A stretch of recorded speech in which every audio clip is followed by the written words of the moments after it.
Right now, millions of people are walking away from everything they've built. High-paying careers, long-term relationships, social circles they've spent decades cultivating. To the outside world, it looks like self-destruction. But Carl Jung saw this coming over 70 years ago. He called it the inevitable crisis of the awakened soul, and he believed it wasn't collapse, but humanity's most important evolution. Today, I'll reveal the 5 psychological reasons Jung identified for why awakened people must leave society, the shadow work that makes staying impossible, and the profound purpose he saw in this mass exodus. What you're about to discover might explain that unbearable restlessness you've been feeling. Here's what Jung understood that most people miss. When you awaken spiritually, you don't just see through society's illusions. Your entire nervous system begins rejecting them. It's not a choice anymore. It becomes a biological imperative. Your body literally cannot tolerate what it once accepted. And Jung believed this wasn't a bug in human psychology.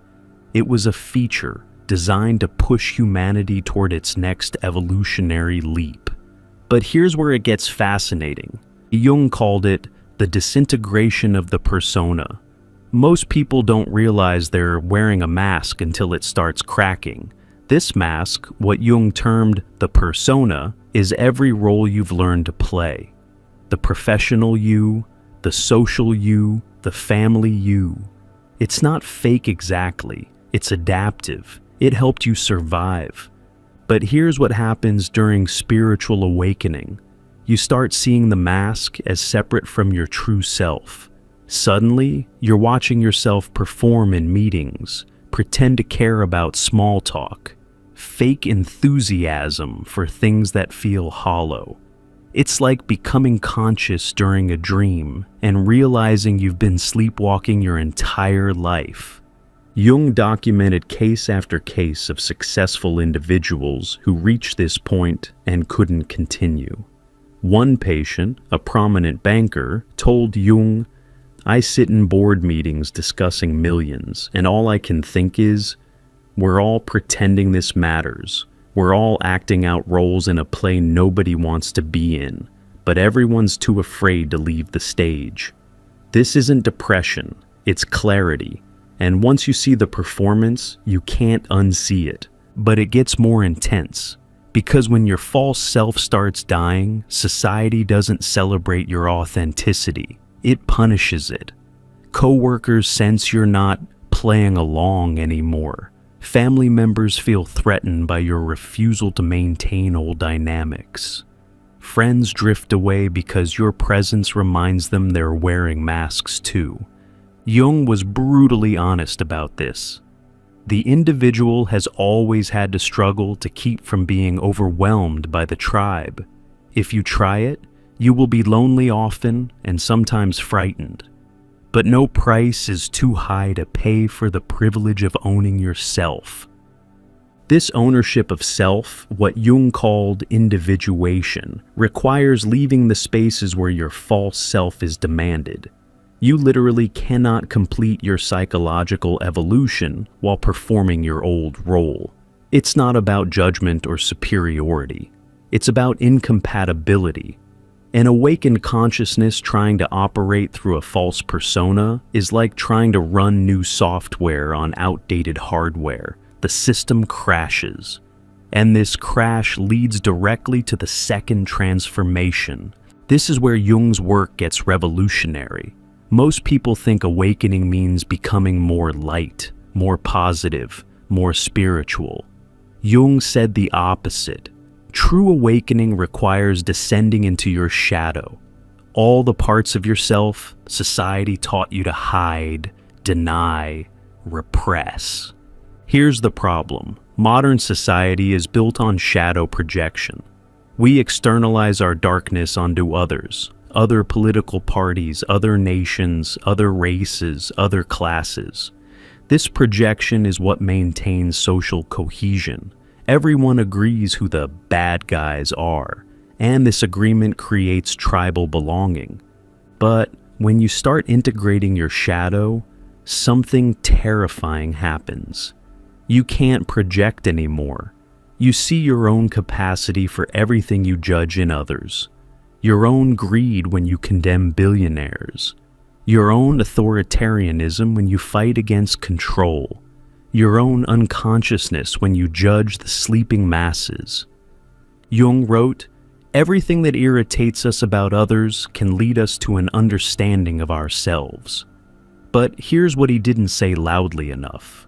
When you stop projecting, you become deeply disturbing to those who still need their projections. I'll give you a real example. During spiritual awakening, many people recognize their own narcissistic shadows, the parts that crave specialness, superiority, enlightenment itself as an ego achievement. When you own this instead of projecting it, you stop playing the game of who's more evolved. But in spiritual communities that run on hidden hierarchies of consciousness, your refusal to play makes you dangerous.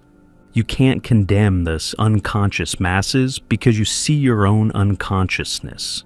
You can't rage against the system because you recognize your own participation in it.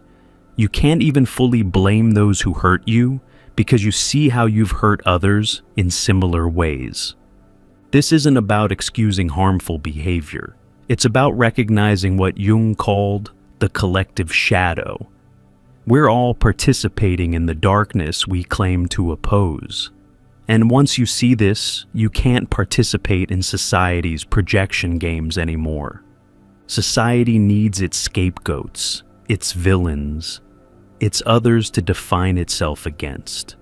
When you withdraw your projections, you withdraw the energy that maintains these social structures. You become psychologically unusable to the collective. And the collective, sensing this, begins to push you out. Most people stop here, but the third transformation changes everything. Jung discovered something that sounds mystical, but is psychologically precise. Awakened consciousness doesn't experience time the way society demands. He called this the reality of the psyche, the fact that psychological time is circular, synchronistic, meaningful in ways that defy clock time. Think about how society functions. Schedules, deadlines, 5-year plans, retirement savings. Everything is built on linear time. The assumption that life moves from point A to point B, that progress means moving forward, that success can be measured in accumulated years of achievement. But here's what happens in awakening. You start experiencing what Jung called synchronicities, meaningful coincidences that suggest reality is more like a web than a line. Past, present, and future start bleeding into each other. You have dreams that predict events. You think of someone and they call. You see patterns and symbols that seem to be speaking directly to you. Jung wasn't being mystical here. He was observing that consciousness, when it expands, begins operating according to what he called a causal orderedness, an organizing principle beyond cause and effect. This is why awakened people often seem out of sync with society. They literally are. They're operating on psychological time while society demands mechanical time. One of Jung's patients, a successful engineer, described it perfectly. I sit in planning meetings where we map out the next quarter and I want to laugh. Not from arrogance, but from absurdity. I'm experiencing time as this flowing, living thing where past traumas are more real than tomorrow's deadline, where a dream feels more significant than a business contract, where a moment of presence contains more value than a year of productivity. You can't explain this to someone living in linear time. How do you tell your boss that you can't commit to the 5-year plan because you're experiencing temporal dissolution? How do you explain that scheduling feels like violence to your psyche when you're learning to follow what Jung called the the natural rhythm of the individuation process. This temporal incompatibility becomes unbearable. You're asked to show up at 9 a.m. when your soul is still processing a dream. You're expected to move on from grief when psychological time has you still in the depths of loss. You're pushed to plan your future when you're being called to stay present to what's dying. Society's time is mechanical. The self's time is organic. And once you've shifted to organic time, mechanical time feels like prison. If you're recognizing these patterns, your false self dying, unable to project shadows anymore, feeling out of sync with mechanical time, you're not going crazy. You're going sane in an insane world. The leaving isn't giving up, it's growing up into who you really are. Before we explore the final 2 reasons awakened, people must leave, subscribe, and hit the notification bell to join thousands navigating this transformation together. Share in the comments which of these 3 transformations you're experiencing most intensely. Your honesty might give someone else permission to honor their own psychological evolution. Now, these next 2 reasons reveal why Jung believed this exodus wasn't just personal, it was collective destiny. This is where Jung's genius becomes almost prophetic. He understood that awakened individuals don't just become conscious of their own unconscious, they become painfully aware of the collective unconscious surrounding them. And this awareness, he argued, creates an almost unbearable psychological burden. Imagine suddenly being able to see everyone's shadows, not through judgment, but through direct perception. You walk into a room and feel the unprocessed grief 3 generations deep. You sit in a meeting and sense the childhood wounds driving every power play. You watch the news and see not current events, but ancient patterns repeating, what Jung called archetypal possessions playing out on a mass scale. Jung wrote, "The meeting with oneself is, at first, the meeting with one's own shadow. The shadow is a tight passage, a narrow door, whose painful constriction no one is spared, who goes down to the deep well. But here's what happens after you've gone through that narrow door. You realize almost everyone around you is still avoiding it. This isn't about feeling superior, it's about energetic overwhelm. When you've developed what Jung called psychological consciousness, you become a kind of lightning rod for the unconscious material around you.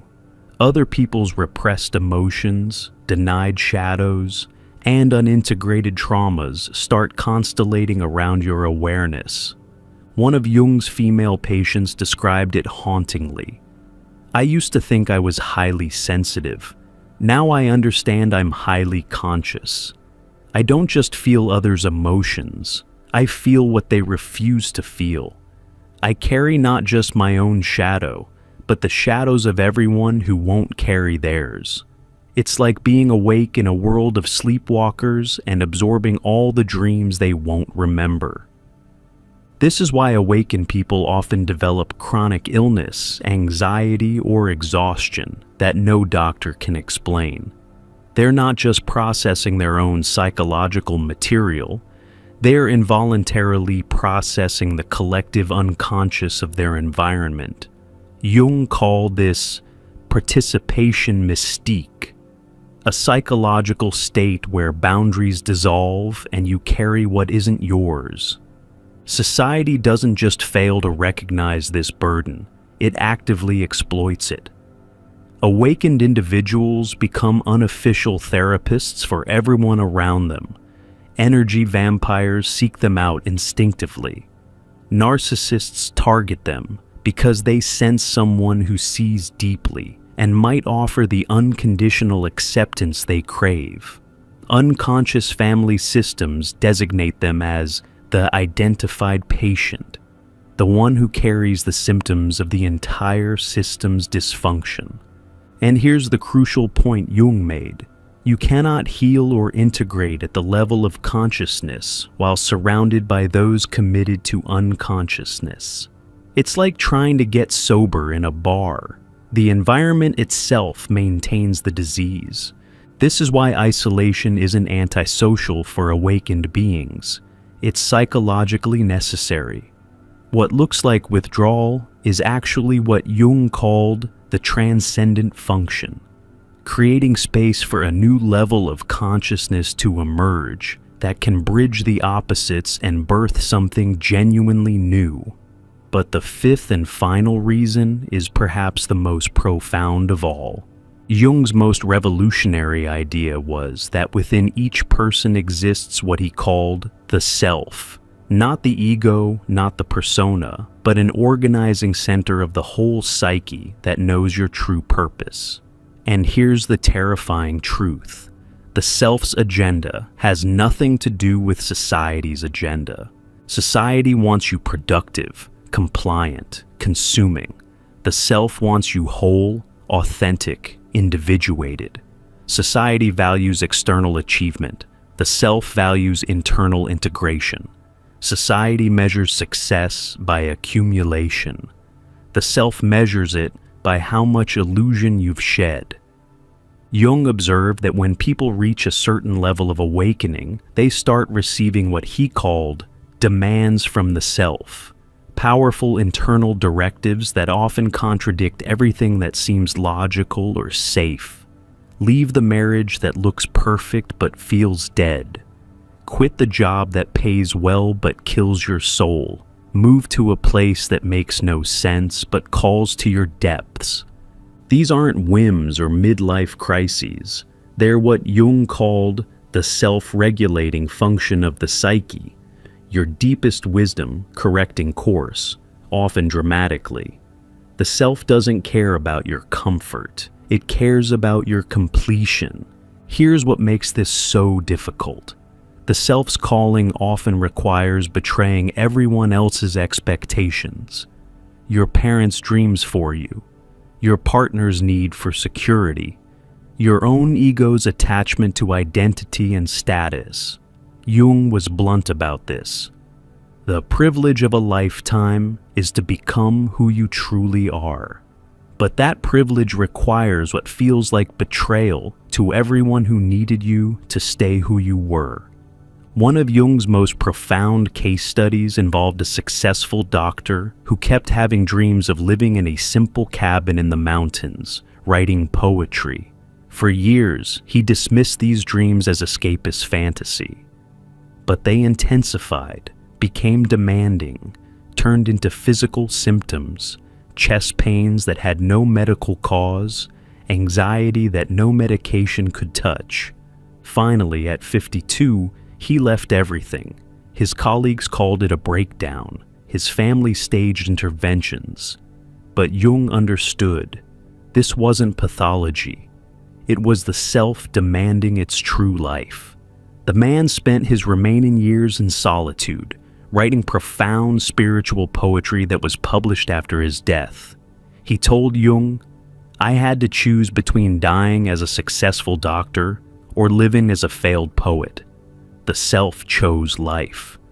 This is the ultimate reason awakened people leave society. They're called to a life that society cannot understand, validate, or support. It's not about rejecting the world, but about accepting a mission that requires leaving the world's terms. Jung saw this happening on a mass scale. He predicted that as humanity approached what he called the spiritual problem of modern man, more and more individuals would be called to leave collective life and pioneer new ways of being. Not as escapism, but as evolution. Not as spiritual bypassing, but as psychological necessity. The self's call is non-negotiable. You can delay it, medicate it, rationalize it away. But Jung observed that it only gets louder, more insistent, more creative in its disruption of your false life. Physical symptoms, relationship crises, professional failures, all orchestrated by the self to free you from a life that was never yours. But here's what most people miss about Jung's vision. He didn't see this exodus as the end. He saw it as the beginning. The leaving isn't about permanent isolation. It's about what he called the return of the transformed. Jung understood that awakened individuals don't leave society to escape it, but to transform at a depth that's impossible while embedded in collective unconsciousness. It's like a caterpillar entering the chrysalis. The dissolution isn't death, it's metamorphosis. But you cannot become a butterfly while other caterpillars are telling you to stay in formation. He observed a pattern. Those who honored the leaving, who completed their individuation in solitude or small conscious communities, eventually developed what he called the transcendent function, an ability to bridge the conscious and unconscious, the individual and collective, the spiritual and material. These individuals don't return to society as it was.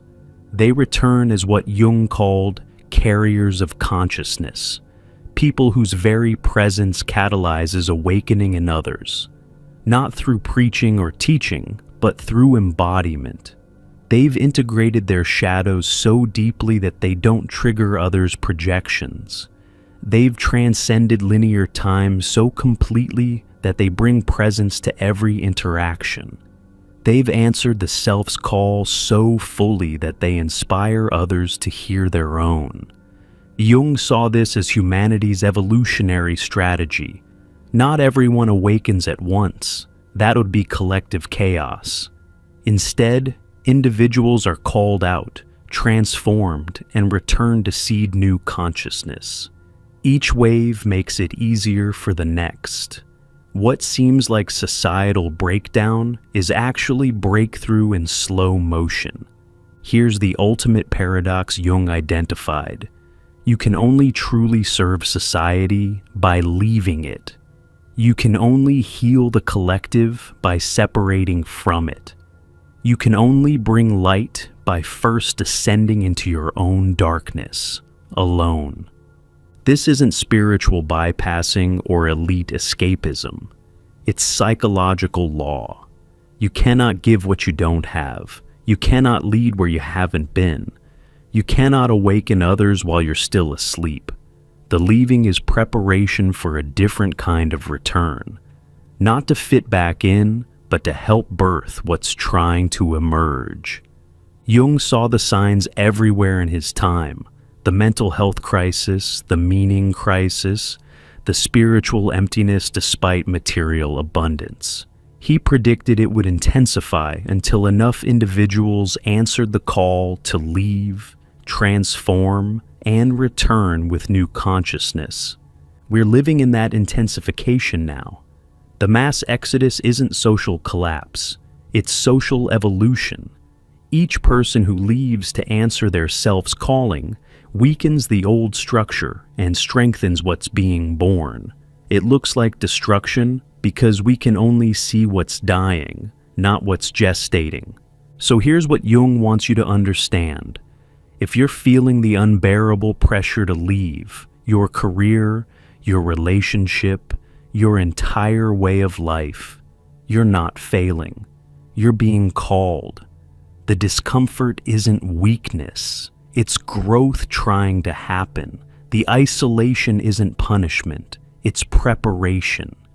Your false self needs to die for your true self to be born. Your shadows need integration for your light to be genuine. Your participation in collective time needs to end for your unique timing to emerge.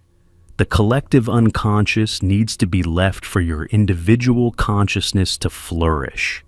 And ultimately, society's agenda needs to be abandoned for your self's purpose to be revealed. Remember, the 5 transformations aren't sequential, they're simultaneous. The death of the false self, shadow integration, temporal shift, collective burden, and the self's call all weave together into one movement. Individuation. The becoming of who you truly are. This isn't easy. Jung never promised it would be. He promised it would be real. And in a world of illusions, reality is the ultimate revolution. If you're being called to leave, if you're already in the leaving, or if you've left and are finding your way in the unknown, you're not alone. You're part of what Jung saw as humanity's most important transformation. Subscribe to this channel and hit the notification bell to join thousands of souls navigating this evolution together. Share in the comments what you're being called to leave. Your courage might be exactly what someone else needs to see today. And remember what Jung told us: who looks outside dreams, who looks inside awakes. Sometimes awakening means leaving everything outside to discover everything inside. The world needs what you'll become on the other side of this transformation. Trust the leaving, trust the process, trust yourself. To dive even deeper into Jung's revolutionary psychology and what it means for your spiritual awakening, click the recommended video on your screen now.